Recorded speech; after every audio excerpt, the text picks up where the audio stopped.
Buying a home in Canada, whether you're looking at buying your first home or you're looking at refinancing your current home, you could be making costly mistakes without even knowing it. Hello, I'm Fadi Kuder, your local Ottawa realtor with Sutton Group Ottawa. I have seen so many buyers and even long-term investors and homeowners making costly mistakes when it comes to their mortgage, falling into the same exact trap that could be costing them thousands over the life of the mortgage. Today, I'm going to be breaking 5 biggest mistakes that Canadians are making as we speak right now, especially when interest rates are unpredictable. Stick around to the end of the video because not only I'm going to give you theory, I'm giving you the same practical advice that I'm giving my clients here in Ottawa to help them achieve that financial freedom and the goals that they're hoping to accomplish with buying a home. And if you're considering buying or investing in Ottawa, I'll even share with you a no obligation call to chat about everything real estate related. Let's jump in. Mistake number 1. Focusing only on the interest rate and ignoring the product. Everyone wants the lowest interest rate, and that's okay. But if the rate comes at a harsh penalties, no flexibility, or limited features, it can absolutely trap you later. So truly, you need to ask those 3 questions. Can this mortgage be transferred over to another lender? Could it offer a readvanceable line of credit such as Scotia Step? And in no means whatsoever I'm advertising for Scotiabank here. What are the penalties if I do break this mortgage early? Because life happens. You might move, refinance, or invest later, and you want your mortgage to work for you, not against you. So the right product first, then penalties, and only then the rate. That is the golden rule that I'm giving you here. Mistake number 2 is believing that the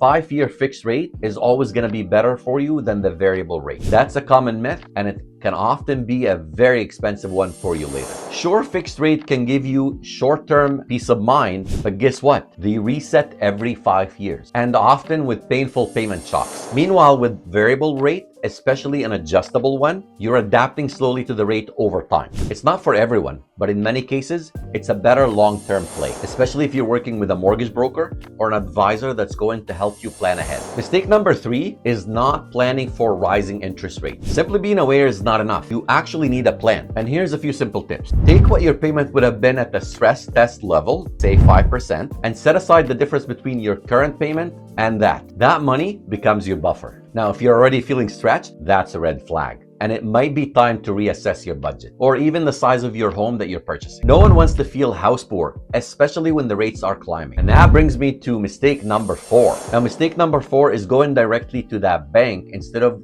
actually going to a mortgage broker. And yes, I am biased, but hear me out on this one. A broker really works for you, not the bank. And a good broker will actually take a look at your future plans, financial goals, potential penalties, and flexibility. And then they'll shop around, including monoline lenders that you might have never heard of, which offers absolutely better products for your need. Big banks can be great from a day-to-day perspective, as they do offer a retail location that you can go and talk to, or potentially an app that you can connect with. However, it's not always the case when it comes to mortgage flexibilities and penalties. And remember this one, 60% of Canadians don't even finish their 5-year term before making any changes, and that penalty can really hit you hard. And mistake number 5, the last mistake, and that is maximizing your mortgage approval. And we see this quite often. Just because the bank says you're qualified for $750,000, it doesn't mean you go out and spend every penny you got and get it all the way up to that $750,000. And I get it. I see this quite often, especially when I'm shopping around. You're trying to get the most amount of house possible. So that's why you got to have a plan. You do not want to be living on the edge every month, stressed about payments. So my suggestion is scale back. Maybe offer yourself about a 20% buffer. Leave some breathing room. In fact, early in my career, I made that same mistake myself.